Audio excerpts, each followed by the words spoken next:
Siya na POV. Oh my! Hindi ko alam kung ano ang magiging reaksyon ko pagkakita ko sa kanya. Kinikilig na nahihiya, ewan ganun ang nararamdaman ko ngayon.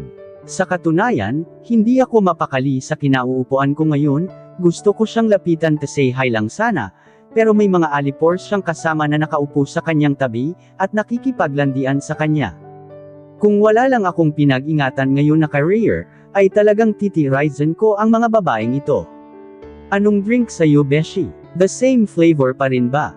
Tanong ni Motion sa akin. Nakaupo sa kanang bahagi ko, habang katapat ko naman ang crush ko na si Ziviel. Galing siguro sa office ang crush ko na ito, dahil naka-office attire pa siya. Pinilit na naman siyang pumunta dito sa club, kung sino man yang friend na tinutukoy ni Motion na kaibigan. Hindi lang kasi isa o dalawa ang lalaking andito na friend niya, kundi 5 kasama na ang crush ko, at pinto na babae, kasama na ako, kasama na rin si Motion sa binibilang ko. Tuldok. Yep, white wine na lang, please. Ani ko. Agad naman siyang tumango, at tinawag ang waiter na lalabas na sana, pagkatapos may hatid ang pulutan. Sinabi ng kaibigan ko ang iinuman ko, at umalis na ang waiter, pero may pahabol pa na kindat itong baklang ito, kaya tuloy umismid ako, meron nang natipuhan tapos ngayon, maghahanap na naman ng iba.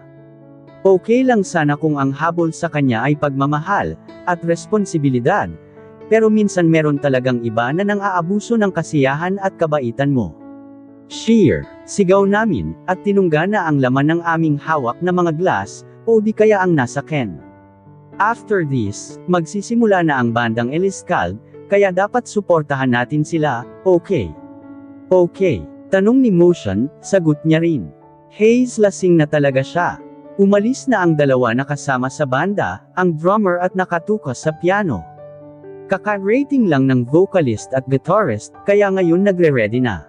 Basta balita ko may i-release sila na kanta ngayong taon, nakikinig lang ako sa mga kanta nila, pero hindi ako fan talaga sa kanila. Siguro hindi sila ang bet ko na banda, kundi ang mga hip-hop ang nakasanayan ko, simula pagkabata, o dahil lagi ko naman silang nakikita at minsan kasama sa circle of friends namin, katulad na lang ngayon, na narito sila kasama sa group namin, at ngayon baba na para magpatugtog. May bago silang ere-release na album, mapanakit daw ito kaysa sa nauna nilang na-release. Hindi ako fan, pero kompleto ang CD ko na galing sa kanila, with signature pa yan nila. See, ang swerte ko sa bandang ito, samantalang ang ibang fans, nakikipagsiksikan pa sa concert, o album signing. Gumagastos ng malaki para makapunta sa concert o gig. Ako na walang invitation, pero kapag may magyaya minsan naka-VIP. Sit pa, dahil may kaibigan ako na nililabar ako, hindi ko sinasabi na si Motion ito, pero parang ganon na nga, gusto niya lang na may kasama siya sa lahat ng lakad niya sa Eliscald, na sinusuportahan niya na banda simula pa noong na nagsisimula pa lang sila, kaya gora na nariin ako, lalo at minsan nababagot ako na laging nasa bahay lang, at minsan nasa bahay pa ang stepmom ko, na akala mo naman bahay niya kung makialam siya sa mga gamit doon ng mga magulang ko, sampad lang naman siya.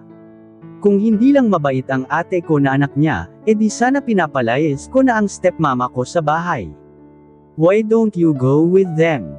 Muntik na akong mabilawkan sa ininom ko na wine dahil sa biglaang pagsasalita ng tao sa harapan ko, narito pala siya at hindi sumama sa mga alipors kanina. Ang layo ba ng inisip ko para hindi ko siya napansin na narito lang naiwan sa VIP? Imagine, kami lang dalawa ang nandito. Gosh! Ito na ba yung sign na sabihin ko sa kanya na gustong gusto ko siya, at kapag pareho kami ng naramdaman, o may pagtingin pala siya sa akin ay dito na ako kikilos na alokin siya, para pumayag siya na magpakasal sa akin sa lalong madaling panahon. Of course, hindi ko muna sasabihin sa kanya ang dahilan, dahil ayoko namang maramdaman niya na. Ginagawa ko lang ito, para sa yaman ng pamilya ko na mapunta lahat sa akin. Sorry, ha? Ano? Hindi ko lang feel na sumama ngayon para makipag-cheer sa banda. Kasi masakit yung paa ko, tama masakit nga ang ankle ko, kaya hindi pwede na tumayo ng matagal sa dance floor, ayon sa sabi ng doktor ko na tumingin sa akin, dahil nga sa sobrang pagod na rin ng ilang mga days na may photoshoot akong sinalihan sa Singapore, at pagrampa, kaya kailangan daw na rest muna ako ngayon. Pagkukunwari ko, sana maniwala siya, pero totoo yun na nakakapagod na tumayo ng ilang oras, o bago matapos ang banda. Depende sa kanta na pinapatugtog. Nginitian ko siya at agad itinaas ang wine ko, cheer. Ani ko at tinungga ulit ang wine sa bibig ko. Pinagpawisan ako ng malapot, ng kamilang dalawa dito sa VIP room.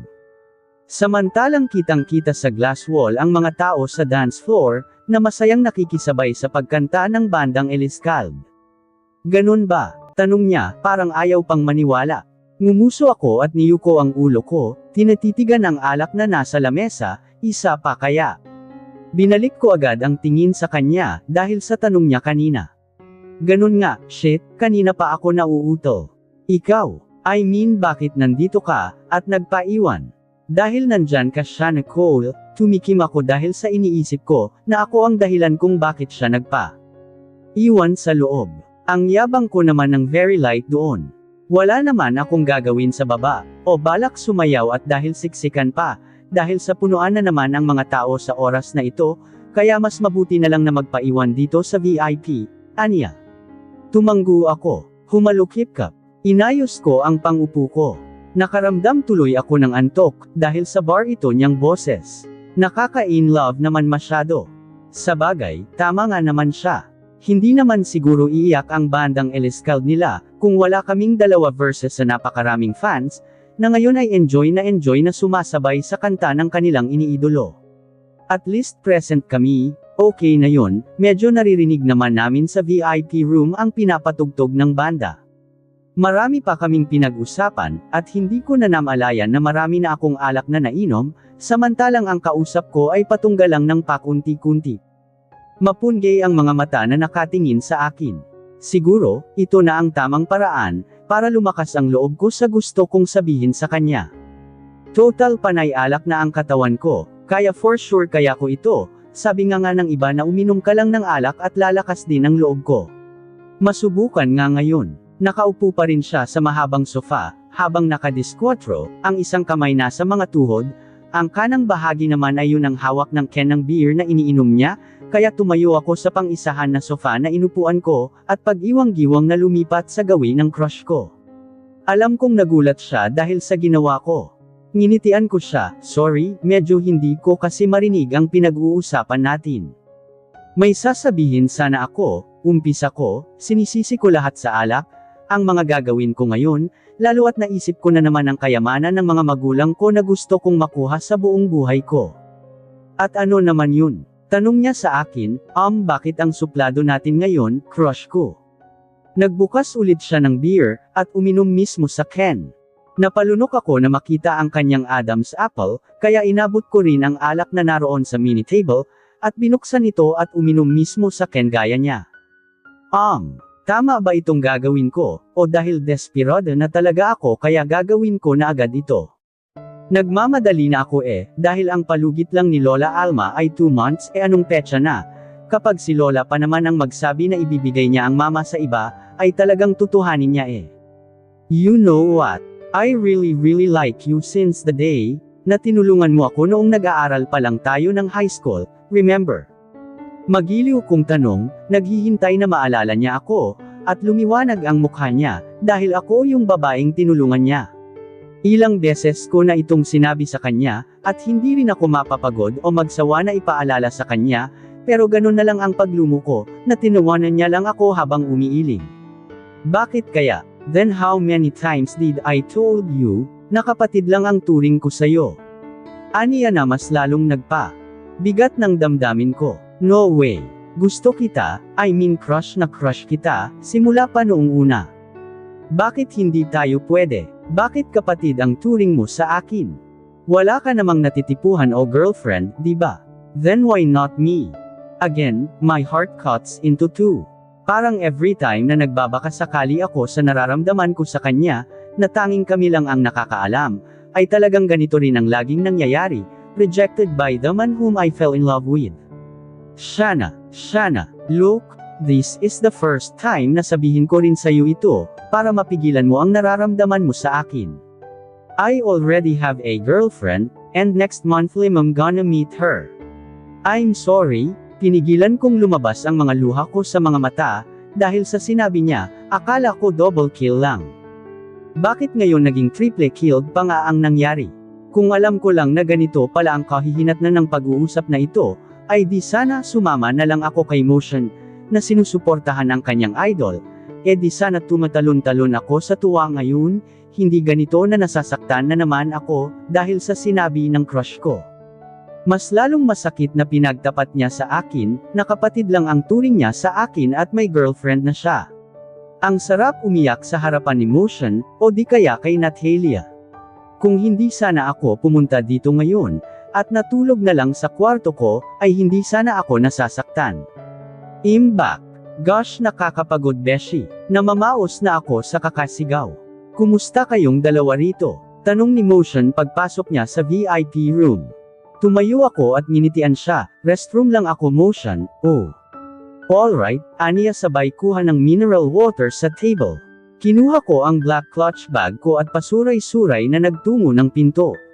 May tumulong sa akin para magbukas ng pintuan, at amoy pa lang ay alam ko na kung sino. Salamat, yun lang ang sinabi ko at umalis na sa VIP room. Nawala yata ang pagkalasing ko, at napalitan ito ng inis, na hindi na naman ako nagtagumpay ngayon. My inheritance.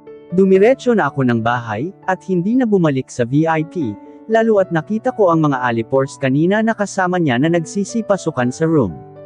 Nagtaksi na lang ako, at iniwan ang sasakyan sa parking area, kilala ko naman ang may-ari ng club na. Ito kaya ayos lang. Umuwi na lang ako sa bahay na mabigat ang kalooban, tenext ko na lang si Motion na nauna na ako, dahil masakit ang ulo ko, at nag-reply naman siya agad. Pagkarating sa bahay ay dali-dali akong naligo, para mawala ang alak sa katawan ko, at sa wakas makahiga na rin sa kama. Pero imbis na matulog ay tulala akong nakatitig sa kisame ng kwarto ko, na nilagyan ko ng glow-in-the-dark na mga star, at isang moon. Nawala ang antok ko at malalim na nag-iisip kung anong pwede nang gawin, dahil sa broken-hearted ako ngayong gabi, kung wala talaga akong pag-asa sa kanya, then focus ako sa plan A, at yun ang makuha ko lang ang mana ng mga magulang ko. Wala akong ibang mapili na lalaki, may kasama naman ako na lalaki o friends na model, kahit sa trabaho ko for being architect, pero wala talaga akong matipuhan na lalaki na pwedeng magkunwari na lang kay Lola, kasi nga diba? Kung papakasal naman ako sa ibang tao, pero sa kaisipang nakatatak ang pangalan ko sa marriage contract, bakit hindi na lang doon sa tao na gusto ko mismo? Oo nga naman siya Nicole. Nagising ako dahil sa paglubog ng kama ko, na alam mo na merong humiga. Minulat ko ang mata ko at si Ate Jean ang nakita ko. Wake up, sleepyhead. Hindi ka nag-text na nakarating ka na pala nung isang araw, pagtatampo niya. Inunat ko ang katawan ko, para ma-stretch ang mga buto-buto ko. Si Ate Jean, actually Pretty Jean ang totoong pangalan niya, pero sanay ako na Jean lang. Hey, inaantok ka pa? Magpapasama sana ako sa'yo sa gallery museum ng friend ko, may bibilhin ako na art doon, please. Aniya, ha, ate, alam mo naman na hindi ako sanay na pumunta sa mga ganyan. Hindi ba available ang mga kaibigan mo, o di kaya si mama mo? Mungkahi ko, dahil sa totoo lang, hindi ko talaga forte ang pumupunta sa museum, dahil may naalala ako. Pero ang ate ko kasi, mahilig siyang mangolekta ng mga painting, ewan ko kung para saan, na ang dami nang nakadisplay sa bahay nila na nasa Makati, na iba't ibang klase ng art painting na yan. Ngumuso siya, ayan na naman ang paawa effect niya, ate ko siya sa ama, wala akong magawa, kundi tanggapin ang katotohanan na nagkasala si daddy kay mommy. Noong nabuntis si mommy sa akin, nung nalaman na may kabit si dad, at malapit nang ipinanganak at ito ay si ate, masaklap kasi nagbunga ang maling relasyon na nagawa nila, na pinagsisihan naman ni daddy, dahil natanto niya, na mas mahal niya si mom na kahit pinagtabuyan siya ng mommy ko ay hindi siya umalis. Nung namatay si mommy, pinakilala ni dad sina ate, at ang stepmom sa pamilya niya, at kay Lola Alma na ina ni mom, dahil na rin sa kagustuhan ni mommy bago siya mamatay, na maging isang pamilya kami. Wala akong kamuwang-muwang na hindi ko pala totoong ina ang nakagisnan ko, na si Mama Milagrosa, kaya pala na mas binigyan niya ng pansin sa pag-aalaga si ate, dahil yun pala ang katotohanan, kung hindi ako nagkasakit ng dengue noong bata pa ako, at nung kailangan masalenan ng dugo, ay hindi daw pwede si mama, kaya bigla niyang sinabi na bakit siya, hindi ko naman yan tunay na anak. Isa pa ate may meeting ako nitong umaga, kaya hindi ako available, please schedule na lang natin ang pagpunta. Tawagan mo na lang ang friend mo, na magpa-reserve ka ng painting para naman pagpunta natin doon ay ready na, sent niya kamo ang finished works niya sa'yo, para hindi second choice ang ibibigay sa'yo. Sige na nga, saka na lang iyon, gusto ko na ikaw ang kasama ko para bonding time na rin sana tayong dalawa. Aniya habang sinusuklay ang buhok ko, gamit ang kanyang mga daliri. Well, may next month pa naman ate na magkasama tayong dalawa. Maglalaan ako ng oras dyan, sa ngayon kasi na month. Last na muna ang pagbabar ko noong isang gabi, dahil gusto ko munang mag-focus sa paid design ng bahay, at sa katunayan ay may tatapusin ako na projects. Kaya hinahabol ko ang oras at araw ko, habang wala pang schedule sa pagmomodel. Paliwanag ko rin, masaya naman kasama ang ate ko, lalo kapag kami lang dalawa, basta wala lang ang kanyang mommy, dahil kapag makikita ko lang ang mukha niya, ay masisira na agad ang mood ko dahil sa ibang dahilan. How sad, kawawa naman pala ang bunso kong kapatid. Sobrang busy ang yaman-yaman mo na, yaman. Saan naman banda kung lahat ng yaman ko, ay naka-freeze dahil sa ayaw ibigay ni Lola sa kanyang kaisa-isahang apo. At ako yun, ako sana ang bahala, kung paano ko yun gagastusin, hindi ko naman yun gagastusin sa ibang dahilan, bakit kailangan ko pa talagang maghanap ng isang tao, para maging asawa, para lang sa kagustuhan ni Lola na hindi ako mag-isa sa mundong ito, akala ba ni Lola na kagaya ng kanyang irog ang magiging boyfriend ko, na mapagmahal at maalaga at responsible paano kung hindi, hay nako na lang, ang Lola Alma ko talaga. Kung mayaman nga ako bakit pa ako nagtatrabaho? Saad ko. Napaisip tuloy siya habang pareho kaming nakahiga sa kama, patagilid para makita namin ang isa't isa habang nag-uusap. Basta mayaman ka, matalino ka, maganda ka higit sa lahat ay virgin, ouch hinampas ko tuloy ng una ng kanyang balikat. Bakit ikaw? Hindi ka na virgin? Hindi. Don't say may iba ka, habang malayo ka doon sa sinasabi mo na mapapangasawa mo, ate. Tanong ko habang sinusundot ang tagiliran niya. Wala the same kaya tayo. May boyfriend, pero never been touched, never been kissed. Wait, wala ka pa palang boyfriend ano? Gusto mo hanapan kita sa dating app? Mungkahi niya. Bumangon ako, dahil may pasok pa ako, dahil ako lang naman sa kwarto ang natutulog, at pumasok lang ang ate ko para makichismis, kaya sanay na siya na nakikita akong hubot-hubad kapag natutulog, sila ni Lola, like tanging seamless underwear lang ang sinusuot ko. Na, meron akong boyfriend. Uy, saan at bakit hindi mo sa akin pinakilala? Nginitian ko siya, nasa ibang mundo pa, kaya relax lang ate, ipakilala ko rin siya sa'yo sa tamang panahon, okay? Diyan ka na at maliligaw na ako, dahil may meeting pa pala ako ng umaga, paalam ko at nagtungo na sa banyo. Anyway, this coming month, I'll be out in this country. Bubuksan ko na sana ang pinto ng banyo, nang matigil ako dahil sa sinabi niya. Tinaasan ko siya ng kilay. Really? Saan naman and why? Humahalukip ako habang hinihintay ang kanyang sagot. Vacation, together with him. Basta, nahihiya niya na sabi. So, doon kayo magkikita sa ibang bansa, tapos ayaw mo pang sabihin sa akin. Paano kung may masama siyang balak sa'yo? Akala ko ba sa makalawa o 3 buwan pa kayo magkikita? Ha? For sure wala at mabait yun, believe me, isa pa dito siya dederecho sa Pilipinas, para ipakilala ko siya sa inyo, bago kami pumunta sa ibang bansa. Then maybe pagbalik namin, magpapakasal na kami, mauna pa ang honeymoon nyo bago ang kasal. Basta, hindi ko alam pero nagdududa ako sa babaeng ito. Ano kaya ang binabalak niya? Hindi ko alam kung anong nasa utak mo, pero make sure mo lang na matinuyang sinasabi mo na papakasalan mo. I love you sister, mauna na ako sa'yo, may ibang lakad na pala ako ngayon. Bye. Paalam niya, sinundan ko siya ng tingin hanggang sa nakalabas na siya ng kwarto ko. Bumuntong hininga ako, at agad pumasok sa banyo para maligo. Thank you so much Mr. Smith. I'll assure you that our projects will be done for 1 month. Before 1 month, rather, sambit ko. Thank you so much also, Miss Cole.